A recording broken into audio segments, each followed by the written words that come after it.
King Henry VIII of England was once a towering symbol of power, a monarch feared across Europe.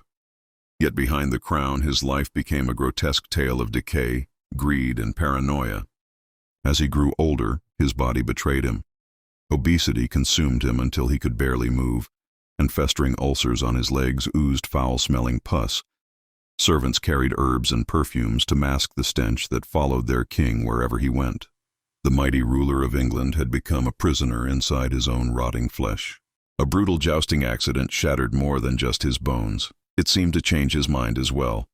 Once ambitious and charismatic, Henry became cruel, suspicious, and quick to rage. His wives lived in terror. Anne Boleyn, once his beloved queen, ended up in the Tower, and then under the executioner's blade. His pride would not allow him to appear weak. Engineers built a mechanical chair to haul his massive body through the halls of his palace. Still, the sight was dreadful. The king's skin stretched and cracked, leaving traces of blood and rot on the floor. Yet even as disease ate away at him, his appetite only grew. Banquet tables overflowed with roasted boars, chickens, bread, and wine. Henry devoured food like a starving beast, while his courtiers sat in silence, watching in disgust and fear. By the end, he was unrecognizable.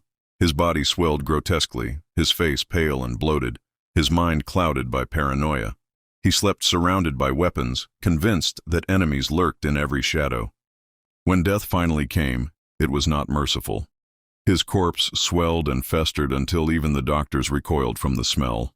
And when his coffin was carried through the streets, it burst open, spilling fluids onto the road, where dogs licked at the remains of a king once feared across the continent. Thus ended Henry VIII, not with glory or triumph, but with horror, rot, and the stench of corruption. A ruler remembered as much for his grotesque death as for his ruthless life.